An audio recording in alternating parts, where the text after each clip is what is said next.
മരണത്തെ ജയിച്ചു ഉയർത്തെഴുന്നേറ്റ സത്യദൈവവും നിത്യജീവനുമായ യേശു ക്രിസ്തുവിൻ്റെ നിസ്തുല്യമായ നാമത്തിൽ ട്രൂത്ത് ഫൈറ്റേഴ്സിൻ്റെ എല്ലാ പ്രേക്ഷകർക്കും ഞങ്ങളുടെ സ്നേഹവന്ദനങ്ങൾ.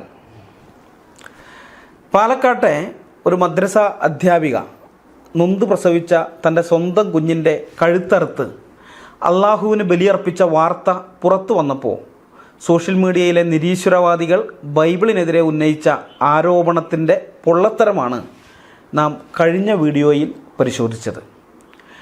ആ വീഡിയോ കാണുമ്പോൾ സ്വാഭാവികമായും നിങ്ങൾക്കൊരു സംശയം ഉണ്ടാകും.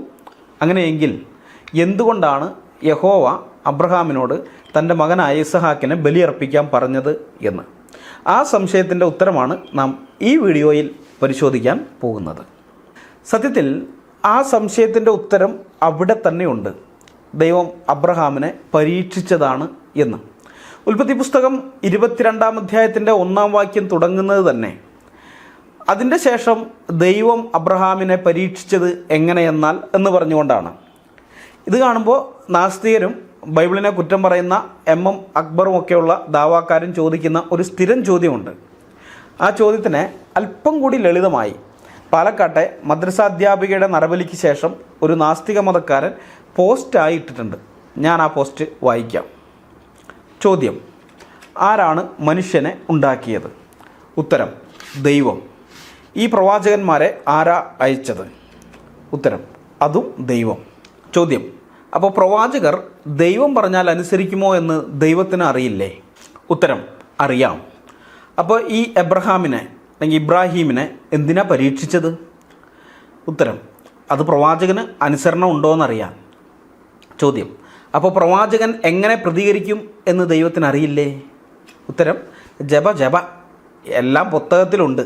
അല്ലെങ്കിൽ തന്നെ കേവലം ഒരു മനുഷ്യനെ പരീക്ഷിക്കാൻ എല്ലാവർക്കും മാതൃകയും കാരുണ്യനിധിയും സർവശക്തനുമായ ദൈവത്തിന് വേറെ ഒരു വഴിയുമില്ല. മകനെ ബലി കൊടുക്കുമോ എന്നൊക്കെയാണ് പരീക്ഷണം. സ്വന്തം പ്രവാചകനെ ദൈവത്തിന് പോലും വിശ്വാസമില്ല, പിന്നെയാ കേവലം മനുഷ്യനായ നമ്മൾ വിശ്വസിക്കേണ്ടത്. ഇതാണ് ആ പോസ്റ്റ്. MM അക്ബർ ഈ വിധത്തിലല്ല, ബൈബിളിലെ ദൈവത്തിന് സർവജ്ഞാനമില്ല, അതുകൊണ്ടാണ് അബ്രഹാമിനെ പരീക്ഷിച്ചതെന്നും പറഞ്ഞാണ് കളിയാക്കുന്നത്. കാരണം ബൈബിളിൽ യഹോവയായ ദൈവം അബ്രഹാമിനെ പരീക്ഷിച്ചത് എന്തെന്നാൽ എന്ന് പറഞ്ഞിട്ടുണ്ട്. അപ്പോൾ ഈ നാസ്തിക മതക്കാരുടെയും ദാവാക്കാരുടെയും വിചാരം പരീക്ഷ നടത്തുന്ന ആൾക്ക് അറിയാത്ത ഒരു കാര്യം അറിയാൻ വേണ്ടിയാണെന്നാണ്. അത്ര വികലമാണ് ഇവരുടെയൊക്കെ സാമാന്യ വിവരവും യുക്തിബോധവും. ബൈബിളിലെ ദൈവം ഒരു ടെസ്റ്റ് നടത്തുന്നത് ദൈവത്തിന് എന്തെങ്കിലും അറിയാൻ വേണ്ടിയല്ല, മനുഷ്യർക്ക് ചിലത് അറിയിച്ചു കൊടുക്കാൻ വേണ്ടിയാണ്. ഞാനതൊരു ഉദാഹരണത്തിലൂടെ വിശദീകരിക്കാം. ഇപ്പോൾ സമർത്ഥനായ ഒരു അധ്യാപകന് തൻ്റെ ക്ലാസ്സിൽ ഏതൊക്കെ വിദ്യാർത്ഥികൾ ജയിക്കും, ഏതൊക്കെ വിദ്യാർത്ഥികൾ തോൽക്കും എന്നുള്ള കാര്യം ഏകദേശം അറിയാൻ സാധിക്കും. 1-2 വിദ്യാർത്ഥികളുടെ കാര്യത്തിൽ ചിലപ്പോൾ അദ്ദേഹത്തിൻ്റെ ധാരണ തെറ്റിപ്പോയെന്ന് വരാം. ജയിക്കുമെന്ന് വിചാരിച്ചിരുന്ന 1-2 പിള്ളേർ ചിലപ്പോൾ തോറ്റെന്ന് വരാം, അല്ലെങ്കിൽ തോൽക്കുമെന്ന് വിചാരിച്ചിരുന്ന 1-2 പിള്ളേർ ജയിച്ചെന്നും വരാം. പക്ഷെ ബാക്കിയുള്ളവരുടെ കാര്യത്തിലൊക്കെ അദ്ദേഹത്തിൻ്റെ ധാരണ തെറ്റാൻ സാധ്യതയൊന്നുമില്ല, അതങ്ങനെ കൃത്യമായിട്ട് തന്നെ വരും. അപ്പോൾ ആരൊക്കെ ജയിക്കും ആരൊക്കെ തോൽക്കും എന്നുള്ള അധ്യാപകൻ്റെ അറിവ് വെച്ച് പരീക്ഷ ഒന്നും നടത്താതെ തന്നെ ജയിക്കുമെന്ന് അദ്ദേഹത്തിന് അറിയാവുന്ന വിദ്യാർത്ഥികളെ എല്ലാം ജയിച്ചതായിട്ടും തോൽക്കുമെന്ന് അദ്ദേഹത്തിന് അറിയാവുന്ന വിദ്യാർത്ഥികളെ എല്ലാം തോറ്റതായിട്ടും പ്രഖ്യാപിച്ചാൽ നിങ്ങൾ എന്തു പറയും? ഈ അധ്യാപകൻ ഒരു ദിവസം ക്ലാസ്സിൽ കയറി വന്നിട്ട് ക്ലാസ്സിലെ വിദ്യാർത്ഥികളെ 2 ഗ്രൂപ്പായിട്ട് അങ്ങ് തിരിക്കുകയാണ്. 2 ഗ്രൂപ്പായിട്ട് കുറച്ച് പേര് അങ്ങോട്ട് നീക്ക്, ഞാൻ പേര് വിളിക്കുന്ന ആൾക്കാർ ഇങ്ങോട്ട് മാറി, പേര് വിളിക്കുന്നവർ അങ്ങോട്ട് മാറി, 2 ഗ്രൂപ്പാക്കും. എന്നിട്ട് പറയാണ്, നിങ്ങളെല്ലാവരും ജയിച്ചിരിക്കുകയാണ്, നിങ്ങളെല്ലാം ജയിച്ചതായിട്ട് പ്രഖ്യാപിച്ചു, നിങ്ങളെല്ലാം തോറ്റുപോയി എന്നങ്ങ് പറഞ്ഞാൽ ഈ വിദ്യാർത്ഥികൾ അദ്ദേഹത്തിൻ്റെ ആ തീരുമാനത്തെ അംഗീകരിക്കുമോ? അവരുടെ രക്ഷിതാക്കൾ ആ അധ്യാപകനെക്കുറിച്ച് എന്തു പറയും? അവർ ഈ തീരുമാനം അംഗീകരിക്കുമോ? ഇല്ലല്ലോ. നമ്മൾ ആരും അത് അംഗീകരിക്കുകയില്ല. അപ്പോൾ പരീക്ഷ എന്ന് പറയുന്നത്, ഈ പരീക്ഷിക്കപ്പെടുന്ന ആളുകളുണ്ടല്ലോ, അവരുടെ ക്വാളിറ്റി എന്താണ്, അവരുടെ റേഞ്ച് എന്താണ്, അവരുടെ എബിലിറ്റി എന്താണെന്ന് മറ്റുള്ളവരുടെ മുമ്പാകെ തെളിയിച്ചു കൊടുക്കാനുള്ള അവസരമാണ്. അല്ലാതെ ഈ പരീക്ഷ നടത്തുന്ന ആൾക്ക് എന്തെങ്കിലും പുതിയതായി അറിയാൻ വേണ്ടി ചെയ്യുന്ന കാര്യമല്ല അത് എന്നുള്ള കാര്യം നമ്മളെല്ലാം അറിഞ്ഞിരിക്കണം. നിർഭാഗ്യവശാൽ ഇന്നത്തെ ഈ നാസ്തിക മതക്കാർക്കാകട്ടെ ദാവാക്കാർക്കാകട്ടെ ഇങ്ങനൊരു അറിവില്ല. അവരുടെ വിചാരം ഈ പരീക്ഷ നടത്തുന്ന ആൾക്കാർക്ക് എന്തൊക്കെയോ പുതുതായിട്ട് പഠിക്കാൻ വേണ്ടിയാണെന്നാണ്. ആ ധാരണയും കൊണ്ട് നടക്കുന്നത് കൊണ്ടാണ് ഇവർ ബൈബിളിലെ യഹോവ അബ്രഹാമിനെ പരീക്ഷിച്ചു എന്ന് കേട്ട് കഴിഞ്ഞപ്പോൾ കുറ്റം പറയാൻ വരുന്നത്. അപ്പോൾ ഈ ഒരു കാര്യം മനസ്സിൽ വെച്ചിട്ട് നമുക്ക് ദൈവം അബ്രഹാമിനെ പരീക്ഷിച്ച സംഗതി ഒന്ന് നോക്കാം. ഉൽപ്പത്തി പുസ്തകം 22-ാം അധ്യായത്തിലാണ് ബലിയർപ്പിക്കാൻ അബ്രഹാമിനോട് യഹോവ പറയുന്നതെങ്കിലും ഈ വിഷയം നമ്മൾ നോക്കേണ്ടത് 22-ാം അധ്യായത്തിലല്ല, 11-ാം അധ്യായം മുതലാണ്. അബ്രഹാമിനെക്കുറിച്ച് ബൈബിളിൽ ആദ്യമായി നമ്മൾ വായിക്കുന്നത് ഈ ഉൽപ്പത്തി 11-ാം അധ്യായത്തിലാണ്. 11-ാം അധ്യായത്തിൻ്റെ അവസാന ഭാഗത്ത് നാം വായിക്കുന്നത് ഇങ്ങനെയാണ്: തേരഹ് തൻ്റെ മകനായ അബ്രാമിനെയും ഹാരാൻ്റെ മകനായ തൻ്റെ പൗത്രൻ ലോത്തിനെയും തൻ്റെ മകനായ അബ്രാമിൻ്റെ ഭാര്യയായി മരുമകളായ സാറായിയെയും കൂട്ടി കൽദയരുടെ പട്ടണമായ ഊരിൽ നിന്ന് കനാൻ ദേശത്തേക്ക് പോകുവാൻ പുറപ്പെട്ടു. അവർ ഹാരാൻ വരെ വന്നു, അവിടെ പാർത്തു. തേരഹിൻ്റെ ആയുഷ്കാലം 205 സംവത്സരമായിരുന്നു. തേരഹ് ഹാരാനിൽ വെച്ച് മരിച്ചു. ഉൽപ്പത്തി പുസ്തകം 11-ാം അധ്യായത്തിൻ്റെ 31-32 വാക്യങ്ങൾ. അപ്പോൾ കൽദയരുടെ പട്ടണമായ ഊരിൽ താമസിച്ചു വരുന്ന സമയത്ത് പെട്ടെന്നൊരു തോന്നലിന് ഉണ്ടിരുന്ന നായർക്കൊരു വിളി വന്നു എന്നൊക്കെ പറയുന്നത് പോലെ ചുമ്മാ പെട്ടെന്നൊരു തോന്നലിലങ്ങ് ഇറങ്ങി പുറപ്പെട്ടതായിരുന്നില്ല അവർ. അക്കാര്യം അപ്പോസ്തല പ്രവൃത്തി 7-ാം അധ്യായത്തിൽ സ്തെഫാനോസ് പറയുന്നുണ്ട്: സഹോദരന്മാരും പിതാക്കന്മാരുമായ പുരുഷന്മാരെ കേൾപ്പിൻ. നമ്മുടെ പിതാവായ അബ്രഹാം ഹാരാനിൽ വന്ന് പാർക്കും മുമ്പേ മെസൊപ്പൊത്താമ്യയിൽ ഇരിക്കുമ്പോൾ തന്നെ തേജോമയനായ ദൈവം അവന് പ്രത്യക്ഷനായി, നിന്റെ ദേശത്തെയും നിന്റെ ചാർച്ചക്കാരെയും വിട്ട് ഞാൻ നിനക്ക് കാണിച്ചു തരുന്ന ദേശത്തിലേക്ക് ചെല്ലുക എന്ന് പറഞ്ഞു. അങ്ങനെ അവൻ കൽദയരുടെ ദേശം വിട്ട് ഹാരാനിൽ വന്ന് പാർത്തു. അപ്പോസ്തല പ്രവൃത്തി 7-ാം അധ്യായത്തിൻ്റെ 2-3 വാക്യങ്ങൾ. അപ്പോൾ ഇവിടെ ദൈവം അബ്രഹാമിനോട് പറയുന്നത് 2 കാര്യങ്ങളാണ്. എന്താണ്? ഒന്ന്, അബ്രഹാം തൻ്റെ ദേശത്തെയും തൻ്റെ ചാർച്ചക്കാരെയും വിട്ടുപിരിയണം. 2, ദൈവം കാണിച്ചു തരുന്ന ദേശത്തേക്ക് അബ്രഹാം പോകണം. ഈ 2 കാര്യങ്ങളാണ് ദൈവം പറഞ്ഞത്. ഇത് അബ്രഹാം പൂർണ്ണമായി അനുസരിച്ചോ എന്ന് ചോദിച്ചാൽ ഇല്ല എന്നാണ് ബൈബിൾ നമുക്ക് തരുന്ന ഉത്തരം. നിന്റെ ദേശത്തെ വിടണം എന്ന് പറഞ്ഞത് മാത്രമേ അബ്രഹാം അനുസരിച്ചിട്ടുള്ളൂ. ചാർച്ചക്കാരെ വിട്ടില്ല, കുടുംബക്കാരെ വിട്ടില്ല. എന്താണ്? അപ്പനെയും സഹോദരപുത്രൻ ലോത്തിനെയും കൂടെ കൊണ്ടുപോവുകയാണ്. 2, ദൈവം കാണിച്ചു കൊടുക്കാൻ ഇരുന്ന ദേശത്തേക്ക് പോകണമെന്ന് പറഞ്ഞിട്ട് അബ്രഹാം അവിടേക്ക് പോയോ? ഇല്ല. അബ്രഹാം എവിടേക്കാണ് വന്നത്? ഹാരാനിലേക്കാണ് വന്നത്. ദൈവം കാണിച്ചു കൊടുക്കാനിരുന്ന സ്ഥലം ഹാരാനായിരുന്നില്ല, കനാനായിരുന്നു. പക്ഷെ അബ്രഹാം ഹാരാനിൽ പാർക്കുകയാണ് ചെയ്തത്. അതിന് കാരണം ആ സംഘത്തിൻ്റെ തലവൻ അബ്രഹാം ആയിരുന്നില്ല, അബ്രഹാമിൻ്റെ പിതാവായ തേരഹ് ആയിരുന്നു എന്നുള്ളതാണ്.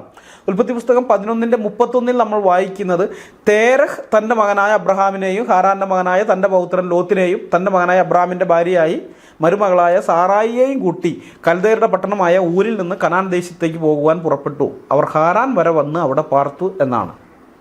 അതായത് അബ്രഹാം തൻ്റെ പിതാവായ തേരഹിനെയും സഹോദരപുത്രനെയും ലോത്തിനെയും കൂട്ടിക്കൊണ്ട് ദൈവം തനിക്ക് കാണിച്ചു തരാനിരിക്കുന്ന ദേശത്തിലേക്ക് പുറപ്പെട്ടു എന്നല്ല, തേരഹ് തൻ്റെ മകൻ അബ്രഹാമിനെയും പൗത്രൻ ലോത്തിനെയും കൂട്ടിക്കൊണ്ട് യാത്ര പുറപ്പെട്ടു എന്നാണ് വായിക്കുന്നത്. എന്ന് വെച്ചാൽ ആ യാത്രാസംഘത്തിൻ്റെ തലവൻ അബ്രഹാം ആയിരുന്നില്ല, തേരഹായിരുന്നു. കാരണം പിതാവാണല്ലോ. പിതാവ് ഉണ്ടാകുമ്പോൾ സ്വാഭാവികമായിട്ടും സംഘത്തലവൻ പിതാവാണ്. കാരണം അത് ഗോത്ര കാലഘട്ടമാണ്. ഗോത്രത്തിൽ കുടുംബത്തിലെ ഏറ്റവും മുതിർന്ന ആൾക്ക് നമ്മൾ ഇന്ന് ഉദ്ദേശിക്കുന്നതിനേക്കാളും ഭയങ്കരമായ അധികാരങ്ങളുണ്ടായിരുന്നു, അപരിമിതമായ അധികാരങ്ങൾ ഒരു കുടുംബത്തലവനുണ്ടായിരുന്നു. അതുകൊണ്ട് തന്നെ അബ്രഹാമും തേരഹും ലോത്തും ഒക്കെ ഉണ്ടായിരിക്കുമ്പോൾ സ്വാഭാവികമായും തേരഹായിരിക്കും സംഘത്തലവൻ. ദൈവം തേരഹിനോടല്ല പറഞ്ഞത് നാടും വീടും ബന്ധുക്കാരെയും വിട്ട് താൻ കാണിച്ചു തരുന്ന ദേശത്തേക്ക് പോകാൻ. അത് പറഞ്ഞത് അബ്രഹാമിനോടാണ്. അപ്പോൾ അബ്രഹാം ഒറ്റയ്ക്കാണ് ആ യാത്ര തുടങ്ങേണ്ടിയിരുന്നത്. പക്ഷെ അങ്ങനെയല്ല ചെയ്തത്. കാരണം അബ്രഹാമിന് കുടുംബക്കാരെ വിട്ടുപിരിയാനുള്ള ഒരു വൈമനസ്യമാണത്. സ്നേഹിക്കുന്നവരെ, ബന്ധുജനത്തെ വിട്ടുപിരിയാൻ അബ്രഹാമിനുള്ള മടികൊണ്ടാണ് അബ്രഹാം എന്ത് ചെയ്യുന്നത്? ഇവരെ കൂട്ടിക്കൊണ്ട് പോരുന്നത്. ഇനി എന്തുകൊണ്ടാണ് അവർ ഹാരാനിൽ വന്നപ്പോൾ അവരുടെ യാത്ര നിന്നുപോയത്? സംഘത്തലവൻ തേരഹായതുകൊണ്ടാണ്. തേരഹിൻ്റെ മകൻ്റെ പേരും ഹാരാൻ എന്നാണ്.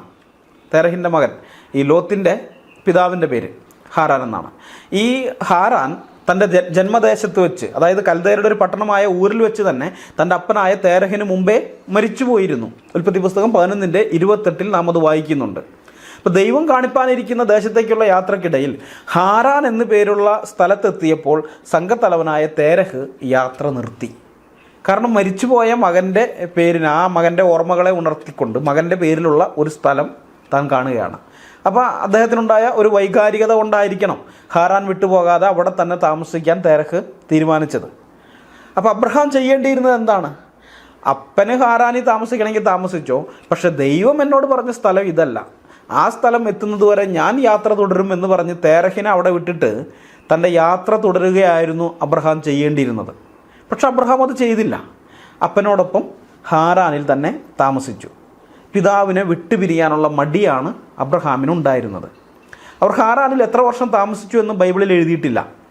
അവർ ഹാറാനിൽ താമസിച്ചു കൊണ്ടിരുന്ന കാലത്തൊന്നും ദൈവം അബ്രഹാമിനോട് ഇടപെടുന്നതേയില്ല, ഒന്നും സംസാരിക്കുന്നില്ല. ഏതായാലും ഹാറാനിൽ വെച്ച് തേരഹ് മരിച്ചു. അതിനുശേഷമാണ് രണ്ടാം വട്ടം യഹോവ അബ്രഹാമിന് പ്രത്യക്ഷനായി താൻ കാണിപ്പാനിരിക്കുന്ന ദേശത്തേക്ക് പോകാൻ അബ്രഹാമിനോട് വീണ്ടും പറയുന്നത്. അത് നമുക്ക് ഉൽപ്പത്തി പുസ്തകം 12-ാം അധ്യായത്തിൻ്റെ 1-ാം വാക്യം മുതൽ ഇങ്ങോട്ട് കാണാം.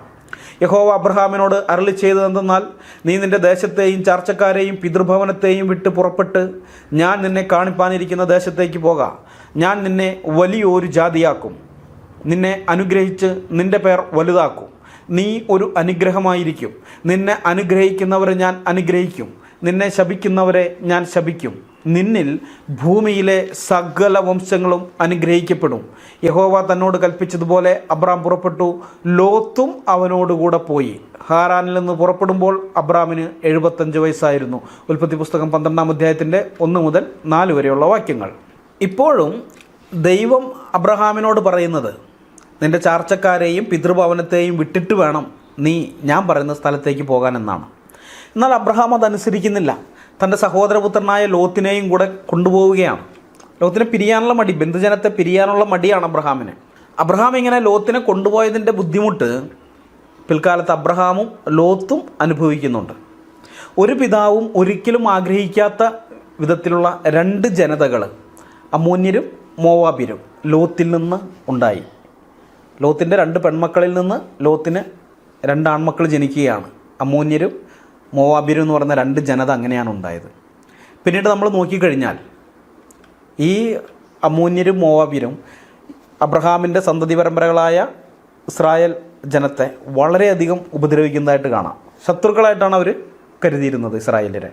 അമ്മോന്യരും മോവാബ്യരും ധാരാളം പ്രാവശ്യം ഇസ്രായേലിനെ ആക്രമിക്കുന്നുണ്ട്. അതുമാത്രമല്ല, ഇവരുടെ നേരത്തെ കഴിഞ്ഞ വീഡിയോയിൽ നമ്മൾ മോലക്ക് എന്ന് പറയുന്നൊരു ദേവനെക്കുറിച്ച് ചിന്തിക്കുകയുണ്ടായല്ലോ. ഈ ശിശുക്കളെയൊക്കെ അഗ്നിപ്രവേശം ചെയ്യിക്കുന്നത് ഈ മോലേക്ക് എന്ന് പറയുന്ന ദേവൻ്റെ വിഗ്രഹം ചുട്ടുപഴുപ്പിച്ചിട്ട് അതിലിട്ടിട്ടാണല്ലോ. ഈ മോലേക്ക് എന്ന് പറയുന്നത് അമ്മൂന്യരുടെ ദേവനായിരുന്നു. അമ്മൂന്യരിൽ നിന്നാണ് ഇസ്രായേൽ ജനം ഈ മോലേക്കിനെ തങ്ങളുടെ ദേവനായിട്ട് സ്വീകരിച്ചത്. അപ്പോൾ അങ്ങനെ ദൈവത്തിൻ്റെ ന്യായവിധി അവരുടെ മേൽ വരുന്നതിന് അതൊരു കാരണമായി തീർന്നു. ഈ ലോത്തിൻ്റെ സന്തതി പരമ്പരകളിൽ നിന്നുള്ള ഉപദ്രവം ഇസ്രായേൽ ജനം ഇന്നും അനുഭവിച്ചുകൊണ്ടിരിക്കുകയാണ്. മിഡിൽ ഈസ്റ്റിൽ ഇന്നത്തെ ഇസ്രായേലിൻ്റെ ചുറ്റുപാടും കിടക്കുന്ന രാജ്യങ്ങളിലുള്ള വലിയൊരു ജനത എന്ന് പറയുന്നത് ഈ ലോത്തിൻ്റെ സന്തതി പരമ്പരയാണ്.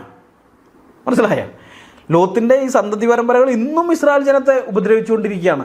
അന്ന് ദൈവം പറഞ്ഞത് കേട്ടിട്ട് ലോത്തിനെ അവിടെ വിട്ടിട്ട് പോന്നിരുന്നെങ്കിൽ ഈ പ്രശ്നം വരില്ല. എന്നിട്ടും പിരിയേണ്ടി വന്നു. നമ്മൾ ബൈബിളിൽ കാണുന്നുണ്ട്. ഇവിടെ വന്നു കഴിഞ്ഞതിന് ശേഷം ഇവർക്ക് 2 പേർക്ക് സമ്പത്ത് ഭയങ്കര ഉണ്ടായി. ഇങ്ങനെ 2 കൂട്ടർ സാമ്പത്തികമായിട്ട് ഉന്നതിയിലെത്തി ഭയങ്കരമായിട്ട് പെരുകി. അന്നത്തെ സമ്പത്ത് എന്ന് പറയുന്നത് ആടുമാടുകളാണ്. ധാരാളം ആടുമാടുകളൊക്കെ ഉണ്ടായി. അങ്ങനെ വന്നു കഴിഞ്ഞ പിണ്ട് ഇടയന്മാർ തമ്മിൽ പ്രശ്നം, ആടുമാടുകളെ മേയ്ക്കാനുള്ള പുൽപ്പുറങ്ങളുടെ പേരിൽ പ്രശ്നം വന്നു. അങ്ങനെ അവർ തമ്മിൽ പ്രശ്നമായിട്ട് പിരിയേണ്ടി വന്നു. അബ്രഹാം പറഞ്ഞു, നിനക്ക് ഇഷ്ടമുള്ള സ്ഥലം നീ എടുത്തോ. യഥാർത്ഥത്തിൽ അബ്രഹാമിനെയാണ് ദൈവം വിളിച്ചത്. ആ ഭൂമി അബ്രഹാമിന് കൊടുക്കാമെന്ന് പറഞ്ഞ് വിളിച്ചുകൊണ്ട് വന്നതാണ്. പക്ഷേ അബ്രഹാം പറയണം, നിനക്ക് ഏതാ വേണ്ടതെന്ന് വെച്ചാൽ നീ എടുത്തോ, എന്നെ വിട്ട് പിരിഞ്ഞു പോക്കോ എന്ന് പറയാണ്. ഈ പറച്ചിൽ അന്നേ ചെയ്തിരുന്നെങ്കിൽ, അവിടുന്ന് നാട്ടിൽ നിന്ന് പോരുന്ന സമയത്തേ ഇത് പറഞ്ഞിരുന്നെങ്കിൽ, അല്ലെങ്കിൽ ഹാരാനിൽ വെച്ചെങ്കിലും ഇത് പറഞ്ഞിരുന്നെങ്കിൽ, ലോത്ത് ഇതുപോലെ അപമാനിതനായ ഒരു കഥാപാത്രമായി തീരില്ലായിരുന്നു.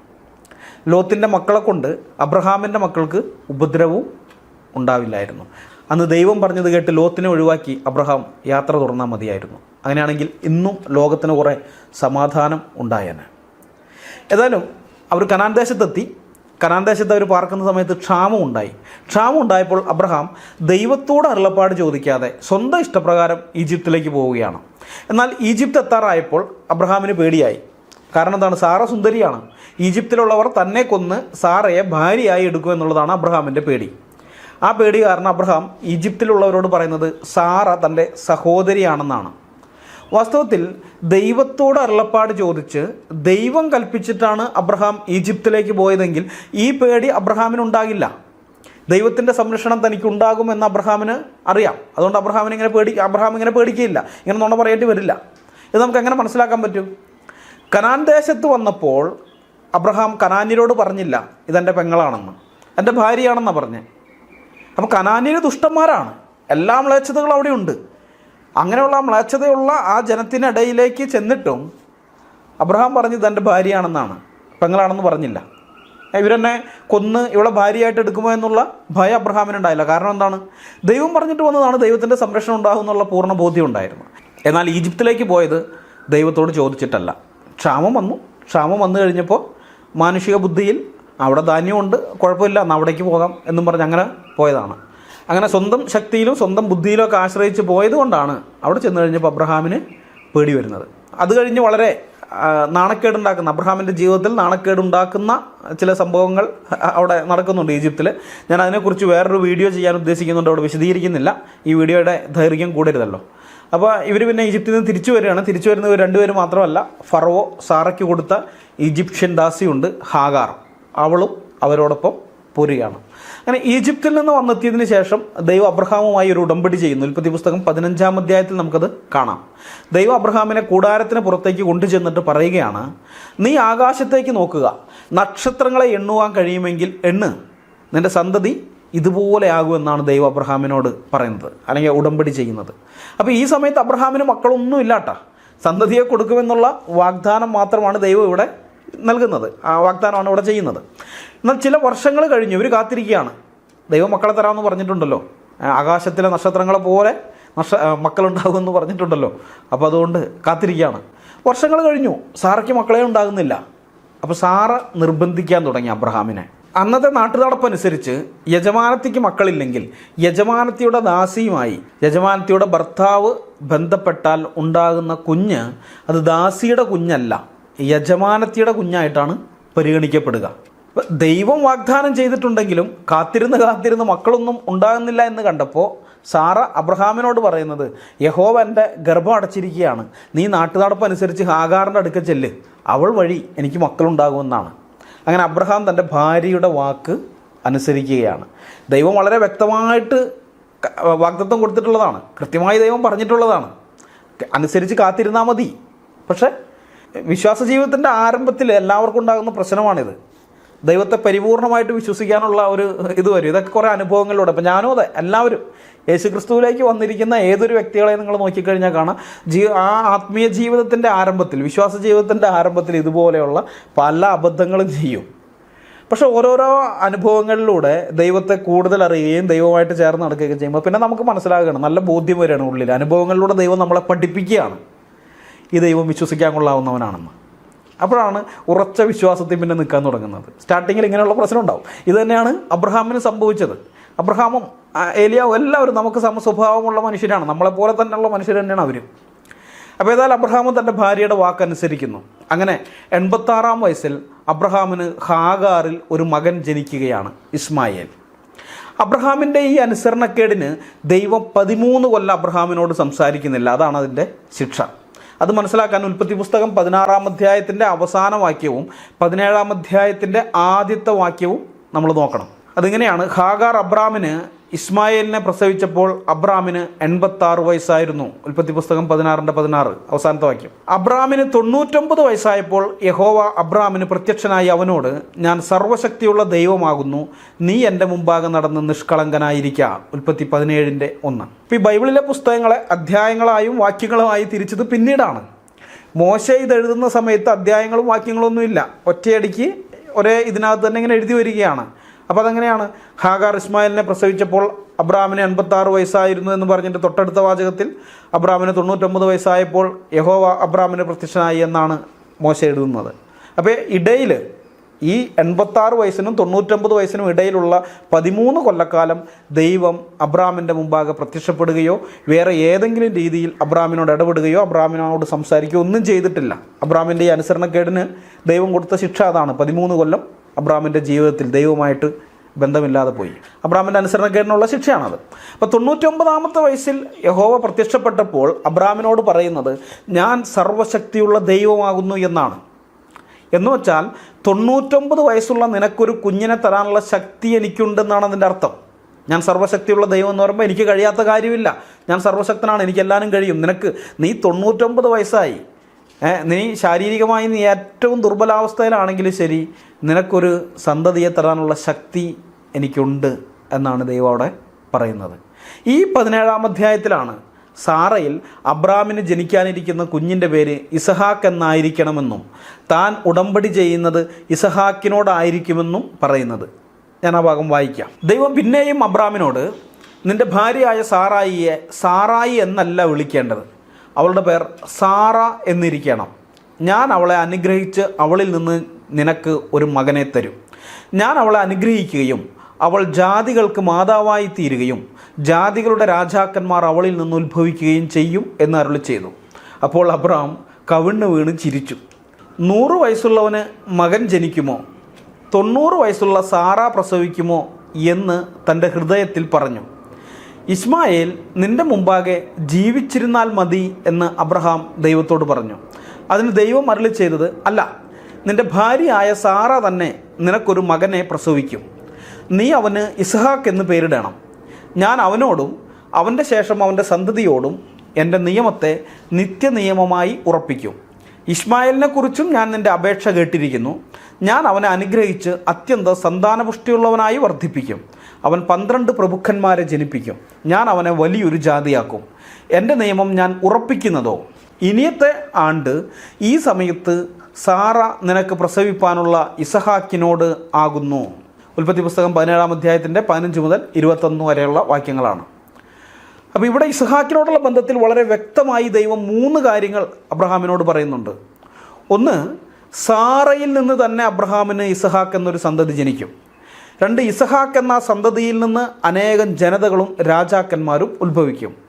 3, ഇസഹാക്കിനോടും ഇസഹാക്കിൻ്റെ സന്തതിയോടും ദൈവം ഒരു നിയമം അഥവാ ഉടമ്പടി ചെയ്യും. ഈ 3 കാര്യങ്ങളാണ് ദൈവം അവിടെ വാഗ്ദത്തം ചെയ്തിരിക്കുന്നത്. ഈ വാഗ്ദത്തങ്ങളെ അബ്രഹാം വിശ്വസിച്ചു. ബൈബിൾ നമ്മൾ നോക്കിക്കഴിഞ്ഞാൽ ദൈവം ഓരോ പ്രാവശ്യവും അബ്രഹാമിന് മുമ്പാകെ പ്രത്യക്ഷപ്പെടുമ്പോൾ അല്ലെങ്കിൽ ഏതെങ്കിലും രീതിയിൽ അബ്രഹാമിനോട് ഇടപെടുമ്പോൾ തൻ്റെ ആളത്വത്തെക്കുറിച്ചുള്ള എന്തെങ്കിലും ഒരു വിവരം അബ്രഹാമിനോട് പറയുന്നുണ്ട്. കൽദയരുടെ പട്ടണമായ ഊരിൽ വെച്ച് അബ്രഹാമിന് മുമ്പിൽ ദൈവം പ്രത്യക്ഷപ്പെടുന്നത് തേജോമയൻ ആയിട്ടാണ്. അത് സ്തെഫാനോസ് പ്രസംഗിക്കുന്നുണ്ട്. അപ്പോസ്തല പ്രവൃത്തി 7-ാം അധ്യായത്തിൽ പറയുന്നുണ്ട്. നമ്മുടെ പിതാവായ അബ്രഹാം കൽദയരുടെ പട്ടണമായ ഊരിൽ ആയിരിക്കുമ്പോൾ തേജോമയനായ ദൈവം അവന് പ്രത്യക്ഷപ്പെട്ടു എന്ന് പറയുന്നുണ്ട്. അപ്പോൾ അബ്രഹാമിന് അതുവരെ പരിചയമുള്ള ദൈവങ്ങളെന്ന് പറയുന്നത് ഈ തേരഹ് ഉണ്ടാക്കിക്കൊണ്ടിരുന്ന വിഗ്രഹങ്ങളാണ്. അപ്പോൾ ഈ വിഗ്രഹങ്ങൾ നമുക്കറിയാം, അതിന് സ്വയമേവ പ്രകാശിക്കാനുള്ള കഴിവില്ല. അതിൻ്റെ മുമ്പാകെ വിളക്ക് കത്തിച്ച് വെച്ചാൽ മാത്രമേ അതിന് തേജസ് ഉണ്ടാവുകയുള്ളൂ, അതിന് തിരികെ പ്രകാശമൊക്കെ ഉണ്ടാവുകയുള്ളൂ. എന്നാൽ സത്യദൈവം അബ്രഹാമിന് മുമ്പാകെ പ്രത്യക്ഷപ്പെട്ടത് തേജോമയനായിട്ടാണ്, അഥവാ പ്രകാശിക്കുന്നവനായിട്ടാണ്. അപ്പോൾ അബ്രഹാം മനസ്സിലാക്കുകയാണ്, യഥാർത്ഥ ദൈവത്തിന് നമ്മൾ വെളിച്ചം കാണിച്ചു കൊടുക്കേണ്ട കാര്യമില്ല, ദൈവം വെളിച്ചമാകുന്നു എന്നുള്ള സത്യം അബ്രഹാം അങ്ങനെ മനസ്സിലാക്കുകയാണ്. പിന്നീട് മൽക്കിസദേക്കിനെ കണ്ടുമുട്ടിയപ്പോൾ, കനാൻ ദേശത്തെത്തിയതിനു ശേഷം മൽക്കിസദേക്കിനെ കണ്ടുമുട്ടിയപ്പോൾ സ്വർഗത്തിനും ഭൂമിക്കും നാഥനായ അത്യുന്നതനാണ് ദൈവം എന്ന് മൽക്കിസദേക്കിൽ നിന്നും അബ്രഹാം അറിയുന്നതായി ഉൽപ്പത്തി പുസ്തകം 14-ാം അധ്യായത്തിൽ രേഖപ്പെടുത്തിയിട്ടുണ്ട്. ഇനി 15-ാം അധ്യായത്തിലേക്ക് വന്നാലോ, അവിടെ ദൈവം അബ്രഹാമിനോട് പറയുന്നത്, അബ്രഹാമേ ഭയപ്പെടേണ്ട, ഞാൻ നിൻ്റെ പരിചയവും നിൻ്റെ അതിമഹത്തായ പ്രതിഫലവും ആകുന്നു എന്നാണ്. പരിചയം എന്ന് പറഞ്ഞാൽ നമ്മുടെ നേരെ വരുന്ന ശത്രുവിൻ്റെ ആക്രമണത്തെ തടഞ്ഞ് നമ്മളെ രക്ഷിക്കുന്ന ഒരു ഉപകരണമാണ്. ഇപ്പം 14-ാം അധ്യായത്തിൽ 5 രാജാക്കന്മാരെ തോൽപ്പിച്ച 4 രാജാക്കന്മാരെ അബ്രഹാം പോയി പരാജയപ്പെടുത്തുന്നതായിട്ട് നമുക്ക് കാണാം. അങ്ങനെ ആ യുദ്ധം കഴിഞ്ഞ് അബ്രഹാം തൻ്റെ കൂടാരത്തിലിരിക്കുന്ന സമയത്താണ് ദൈവത്തിൻ്റെ വെളിപ്പാടുണ്ടാകുന്നത്. ആ 4 രാജാക്കന്മാർ അവരുടെ നാടുകളിലേക്ക് പോയിട്ട് കൂടുതൽ സൈന്യവുമായി തിരിച്ചു വന്ന് തന്നെ ആക്രമിക്കുമോ എന്നുള്ള പേടി അബ്രഹാമിൻ്റെ ഉള്ളിൽ ഉണ്ടായിരിക്കണം. അത് മനസ്സിലാക്കിയത് കൊണ്ടാണ് ദൈവം അബ്രഹാമിനോട് പറയുന്നത്, ഭയപ്പെടേണ്ട, ഞാൻ നിൻ്റെ പരിചയമാണ് എന്ന്. എന്നുവെച്ചാൽ അബ്രഹാമിന് നേരെ ആര് ആക്രമണവുമായി വന്നാലും അബ്രഹാമിൻ്റെ സംരക്ഷകനായി ഞാൻ മുന്നിലുണ്ട്. പരിചയ എന്ന് പറയുന്ന ഈ യുദ്ധായുധം അത് നമ്മൾ മുമ്പിലാണല്ലോ പിടിക്കുന്നത്, നമ്മളല്ല, യുദ്ധം ചെയ്യുന്ന ആളുകൾ പണ്ടത്തെ കാലത്ത് നമ്മൾ കണ്ടിട്ടുണ്ടല്ലോ, മുമ്പിലാണ്.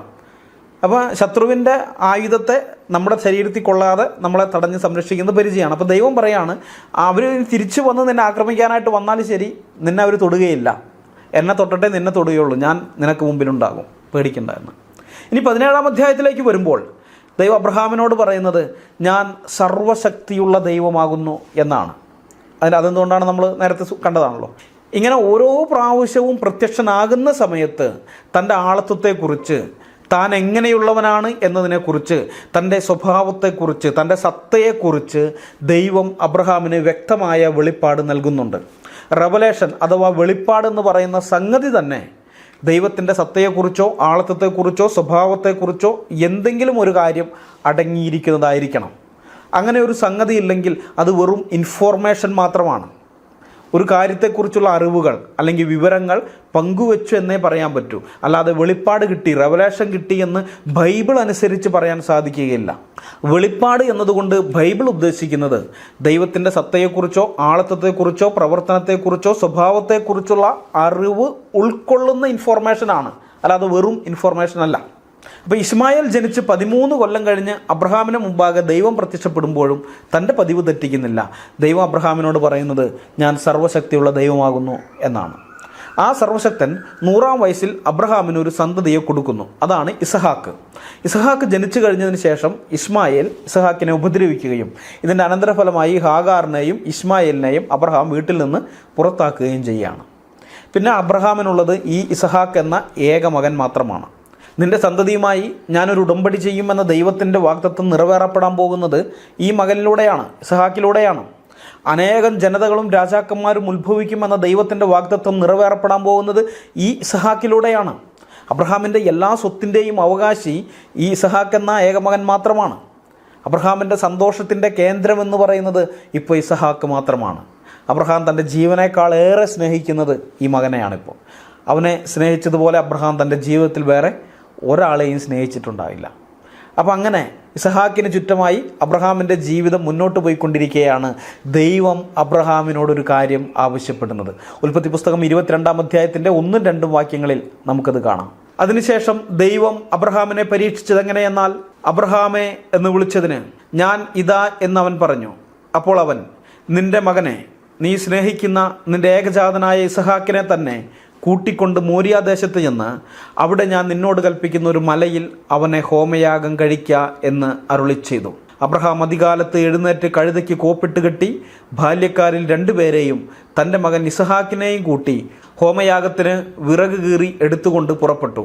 ദൈവം തന്നോട് കൽപ്പിച്ച സ്ഥലത്തേക്ക് പോയി. ഉൽപ്പത്തി 22-ന്റെ 1 മുതൽ 3 വരെയുള്ള വേദഭാഗങ്ങളാണ്. ദൈവം വളരെ കൃത്യമായി തന്നെയാണ് അബ്രഹാമിനോട് ആളെ പറയുന്നത്. നിന്റെ മകനെ യാഗം അർപ്പിക്കണം എന്നല്ല പറഞ്ഞത്. അങ്ങനെ പറഞ്ഞെങ്കിൽ അബ്രഹാം ഒരുപക്ഷെ ഇസ്മായേലിനെ പിടിച്ചു കൊണ്ടുവന്ന് യാഗം അർപ്പിച്ചേനെ. കാരണം അബ്രഹാമിനെ സംബന്ധിച്ച് ഇസഹാക്കിനെ വിട്ടുപിരിയാൻ പറ്റില്ല, ഇസഹാക്കാണ് എല്ലാം.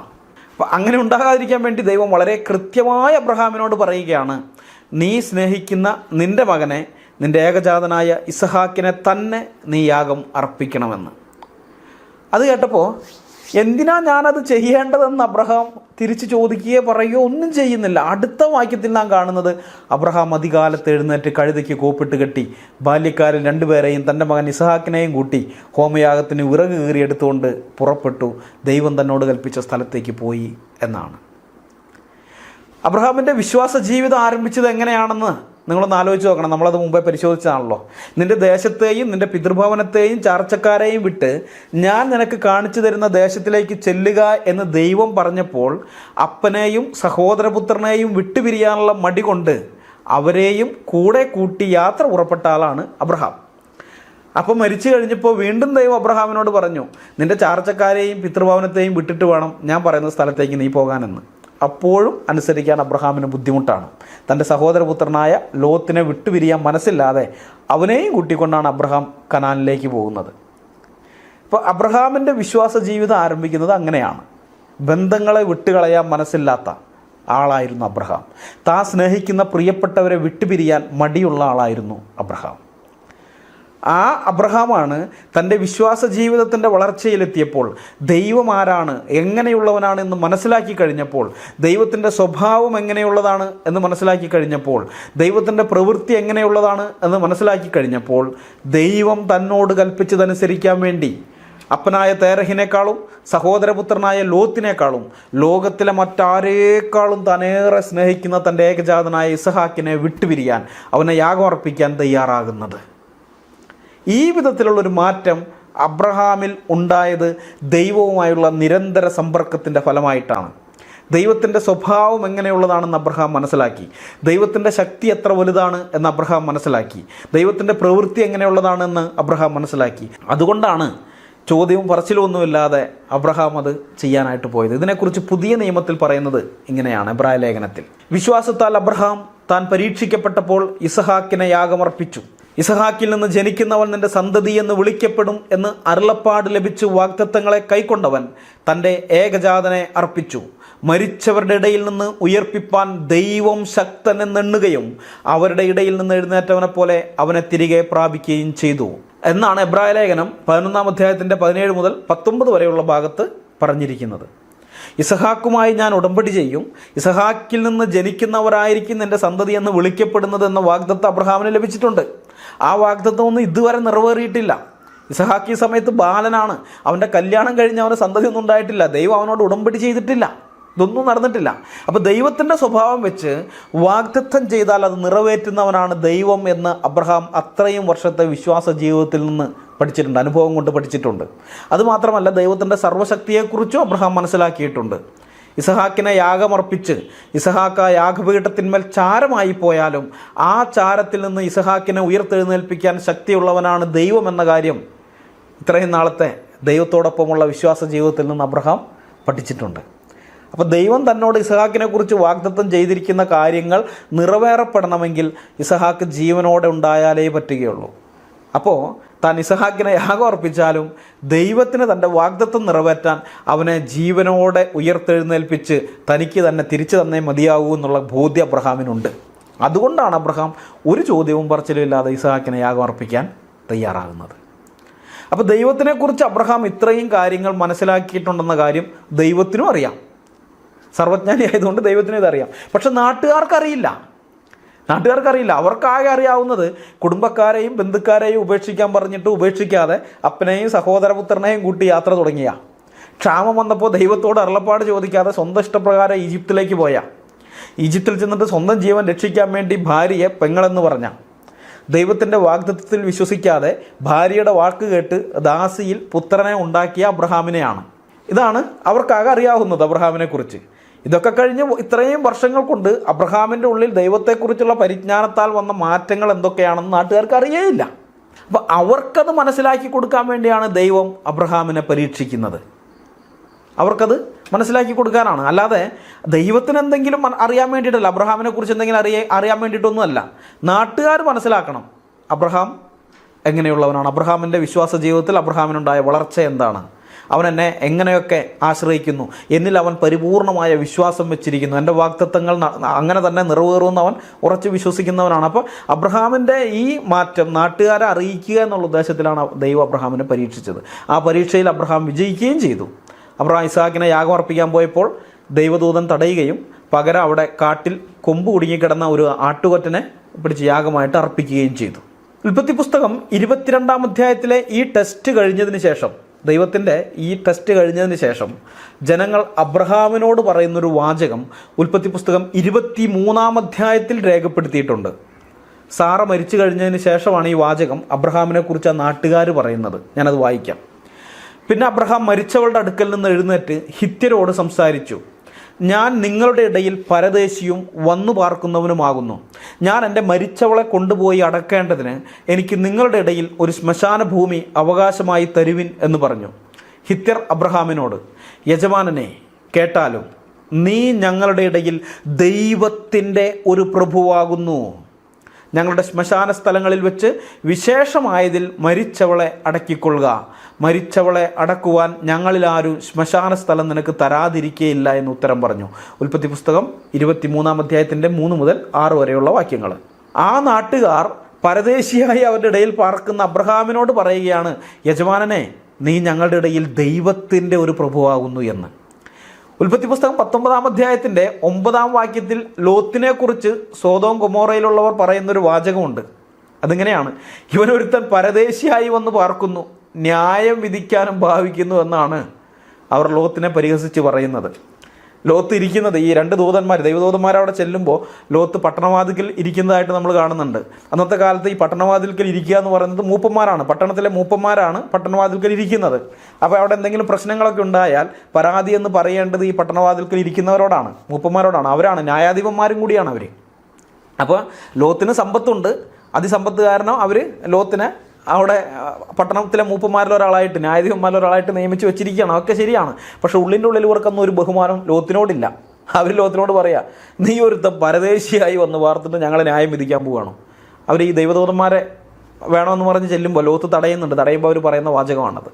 എന്നാൽ അബ്രഹാം ആ നാട്ടുകാരോട് പറയുന്നത്, നിങ്ങളുടെ ഇടയിൽ ഞാനൊരു പരദേശിയാണ് എന്നാണ് അബ്രഹാമാരോട് പറയാം. അപ്പോൾ ആ നാട്ടുകാർ അബ്രഹാമിനോട് പറയണം, അല്ലല്ല യജമാനെ, നീ ഞങ്ങളുടെ ഇടയിൽ പരദേശിയല്ല, നീ ഞങ്ങളുടെ ഇടയിൽ ദൈവത്തിൻ്റെ ഒരു പ്രഭുവാണ്.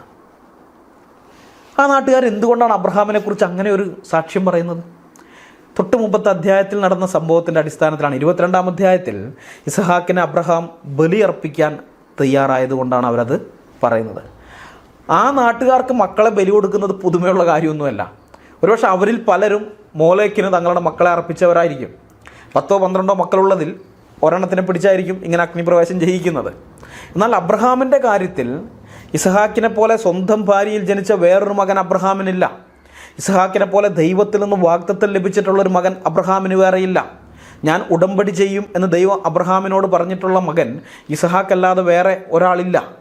അബ്രഹാമിൻ്റെ ജീവിതത്തിൽ ഏറ്റവും വിലയേറിയത് ഇസഹാക്ക് മാത്രമാണ്. അബ്രഹാമിൻ്റെ ജീവിതത്തിൻ്റെ കേന്ദ്രബിന്ദു തന്നെ ഇസഹാക്കാണ്. അത് നാട്ടുകാർക്കറിയാം. ആ ഇസഹാക്കിനെയാണ് അബ്രഹാം ദൈവത്തിന് യാഗമർപ്പിക്കാൻ തയ്യാറായത് എന്ന് നാട്ടുകാർ മനസ്സിലാക്കിയത് കൊണ്ടാണ് അബ്രഹാമിനെ അവർ മാനിച്ച് യജമാനനായി അംഗീകരിക്കുന്നത്. മാത്രമല്ല, നീ ഞങ്ങളുടെ ഇടയിൽ ദൈവത്തിൻ്റെ പ്രഭുവാണ് എന്നവർ മഹനീയമായ ഒരു സാക്ഷി അബ്രഹാമിനെ കുറിച്ച് പറയുന്നത്. അപ്പോൾ ആ നാട്ടുകാർക്ക് അബ്രഹാമിൻ്റെ വില എന്താണ്, അബ്രഹാമിൻ്റെ ക്വാളിറ്റി എന്താണെന്ന് മനസ്സിലാക്കി കൊടുക്കാൻ വേണ്ടിയാണ് ദൈവം അബ്രഹാമിനെ പരീക്ഷിച്ചത്. ഇനി ഇത് മാത്രമല്ല, ഇത് യഹൂദന്മാരുടെയും ക്രൈസ്തവരുടെയും വിശ്വാസം ഇത് തന്നെയാണ്. എന്നാൽ ക്രൈസ്തവരെ സംബന്ധിച്ച് ഇത് ഒരു പടി കൂടെ കടന്ന് വേറൊരു കാര്യം കൂടി ഇതിനകത്തുണ്ട്. അത് യഹൂദന്മാർക്കില്ല, ഞങ്ങളെ സംബന്ധിച്ച് ക്രൈസ്തവർക്ക് മാത്രമേ ഉള്ളൂ. അതെന്താണെന്ന് വെച്ചാൽ യേശു ക്രിസ്തുവിനോട് ബന്ധപ്പെട്ടിട്ടുള്ള ഒരു കാര്യമാണ്. ഇസഹാക്ക് കൊല്ലപ്പെടേണ്ട സ്ഥാനത്ത് ഇസഹാക്കിന് പകരമായി ഒരു ആട്ടിൻകുട്ടി യാഗമർപ്പിക്കപ്പെടുകയും ഇസഹാക്ക് രക്ഷപ്പെടുകയും ചെയ്യുന്നു. ഇസഹാക്കാണ് അവിടെ യാഗപീഠത്തിന്മേൽ അർപ്പിക്കപ്പെടേണ്ടത്, കൊല്ലപ്പെടേണ്ടത്. പക്ഷേ ഇസഹാക്ക് കൊല്ലപ്പെട്ടില്ല. പകരം എന്താണ്? ഇസഹാക്കിന് പകരം ഒരു ആട്ടിൻകുട്ടി കൊല്ലപ്പെട്ടു. അപ്പോൾ പുതിയ നിയമത്തിൻ്റെ ഒരു പ്രധാന പഠിപ്പിക്കലുണ്ട്. എന്താണ്? പ്രതിപകരയാഗം എന്ന് പറയുന്നത്. പഴയ നിയമത്തിൽ അതിൻ്റെ നിഴലുകൾ ഇഷ്ടം പോലെ ഉണ്ട്, ധാരാളം നിഴലുകളുണ്ട്. എന്നാൽ പുതിയ നിയമം അത് പൊരുളായി തന്നെ കാണിക്കുകയാണ് യേശു ക്രിസ്തുവിൻ്റെ ക്രൂശുമരണത്തിലൂടെയുള്ള പ്രതിപകരയാഗം എന്ന് പറയുന്ന ആ പഠിപ്പിക്കൽ. അപ്പോൾ ആ പഠിപ്പിക്കലിനെ വ്യക്തമായി എടുത്തു കാണിക്കുന്ന പഴയ നിയമ വേദഭാഗങ്ങളിൽ ഒന്നാണത്. ലോകത്തിൻ്റെ പാപം ചുമക്കുന്ന ദൈവത്തിൻ്റെ കുഞ്ഞാടെന്നാണ് യേശു ക്രിസ്തുവിനെ ബൈബിൾ വിളിച്ചിരിക്കുന്നത്. മനുഷ്യവർഗം മുഴുവൻ പാപത്തിൻ്റെ ഫലമായി നരകത്തിലേക്ക് പോകേണ്ട സ്ഥാനത്ത് യേശു ക്രിസ്തു എന്ന ദൈവത്തിൻ്റെ കുഞ്ഞാട് മനുഷ്യർക്ക് പകരമായി ക്രൂശിൽ യാഗമായി തീർന്നു. അത് വിശ്വസിക്കുകയും യേശു ക്രിസ്തുവിനെ കർത്താവായി അംഗീകരിക്കുകയും ചെയ്യുന്ന ഏതൊരാൾക്കും യാഗപീഠത്തിൽ നിന്ന് ഇസഹാക്ക് ജീവനോടെ മടങ്ങി വന്നതുപോലെ നരകവാതിലിൻ്റെ അരികിൽ നിന്ന് പോലും നിത്യജീവനിലേക്ക് മടങ്ങി വരാനുള്ള അവസരമുണ്ട്. പുതിയ നിയമത്തിലെ ഈ സത്യം ഇന്നുള്ള മനുഷ്യർക്ക് ബോധ്യപ്പെടുത്താനും വേണ്ടിയാണ് ദൈവം അബ്രഹാമിനോട് ഇസഹാക്കിനെ യാഗം കഴിക്കാൻ ആവശ്യപ്പെടുന്നത്. അതുകൊണ്ടും കൂടിയാണ് പുതിയ നിയമത്തിൽ ക്രിസ്തു വന്ന് വെറുതെ അങ്ങ് മരിക്കുകയല്ല. പഴയ നിയമത്തിൽ ഇഷ്ടംപോലെ നിഴലുകളുണ്ട്. പെസഹ കുഞ്ഞാടുണ്ട്, പിന്നെ ഈ കുഞ്ഞാട്, അവിടെ കണ്ട ആട്ടുകൊറ്റൻ, ഇതേപോലെ ഇഷ്ടംപോലെ നിഴലുകളുണ്ട്. ഈ നിഴലുകളുടെ എല്ലാം പൊരുളാണ് യേശു ക്രിസ്തു കാൽവരി ക്രൂശിൽ നിറവേറ്റുന്നത്. അപ്പോൾ പുതിയ നിയമത്തിൻ്റെ ഈ പൊരുളായിട്ട് പുതിയ നിയമത്തിൽ വന്നിരിക്കുന്ന ഈ കാര്യം നിഴലായിട്ട് പഴയ നിയമത്തിൽ ഇഷ്ടം പോലെയുണ്ട്. നിഴലും പൊരുളും എന്നുള്ള പഠനം ബൈബിളിനെ സംബന്ധിച്ച് നിഴലും പൊരുളും എന്നുള്ളൊരു പഠനമുണ്ട്. ആ പഠനത്തിൽ ഇത് കൂടുതൽ വ്യക്തമാകുന്നതാണ്. അപ്പോൾ ഏതായാലും ഈ കാര്യം ഇവിടെ ക്ലിയർ ആണല്ലോ. ബൈബിളിലെ ദൈവം നരബലി ആഗ്രഹിക്കുന്നവനല്ല, നരബലി നടത്തി തന്നെ സേവിക്കാൻ പാടില്ല എന്ന് വ്യക്തമായി കൽപ്പിച്ചിട്ടുള്ളവനാണ്. അബ്രഹാമിനോട് തൻ്റെ മകനെ യാഗം അർപ്പിക്കാൻ പറഞ്ഞത് നരബലിക്ക് വേണ്ടിയല്ല, മറിച്ച് അബ്രഹാമിൻ്റെ വില എന്താണെന്ന് ആ നാട്ടുകാർക്ക് കാണിച്ചു കൊടുക്കാൻ വേണ്ടിയും യേശു ക്രിസ്തുവിൻ്റെ ക്രൂശ് മരണത്തിന് നിഴലായി ഇന്നുള്ള ആളുകൾക്കത് മനസ്സിലാക്കി കൊടുക്കുന്നതിനും വേണ്ടിയാണ്. അതിനുവേണ്ടിയാണ് ദൈവം അത് പറഞ്ഞത്. അല്ലാതെ ഈ നിരീശ്വരവാദികളും പിന്നെ ഈ ദാവാക്കാരും പറയുന്നത് പോലെ ദൈവത്തിന് അറിവില്ലാത്തത് കൊണ്ടൊന്നുമല്ല. ഏതായാലും ഈ വീഡിയോ ഞാൻ ഇവിടെ അവസാനിപ്പിക്കുകയാണ്. അടുത്ത വീഡിയോയിൽ നാം പരിശോധിക്കാൻ പോകുന്നത് ഖുർആനിലെ ഇബ്രാഹിം നബി മകനെ അള്ളാഹുവിന് ബലിയർപ്പിക്കാൻ കൊണ്ടുപോയ കാര്യങ്ങളെക്കുറിച്ചാണ്. അള്ളാഹു നരബലി ആഗ്രഹിക്കുന്നുണ്ടോ, ഇസ്ലാമിക ഗ്രന്ഥങ്ങൾ എന്താണ് അതിനെക്കുറിച്ച് പറയുന്നത് തുടങ്ങിയ കാര്യങ്ങൾ കൂടി നോക്കിക്കൊണ്ട് നമുക്ക് ഈ വീഡിയോ പരമ്പര ക്ലോസ് ചെയ്യാം. കഴിഞ്ഞ വീഡിയോയിൽ ഞാൻ പറഞ്ഞു ഈ വീഡിയോ പരമ്പരയിൽ 3 വീഡിയോ ആണ് ഉള്ളതെന്ന് ഞാൻ പറഞ്ഞു. അടുത്ത വീഡിയോയോടുകൂടി തീരണം. അടുത്ത വീഡിയോയിൽ നമ്മൾ നോക്കാൻ പോകുന്ന വിഷയം ഇതൊക്കെയാണ്. ഏതായാലും അടുത്ത വീഡിയോയുമായി വരുന്നതുവരെ സത്യദൈവവും നിത്യജീവനുമായ യേശു ക്രിസ്തു നമ്മെല്ലാവരെയും കാത്തു സൂക്ഷിക്കുമാറാകട്ടെ. അവൻ്റെ നാമം എന്നും എന്നേക്കും വാഴ്ത്തപ്പെടട്ടെ. ആമേൻ.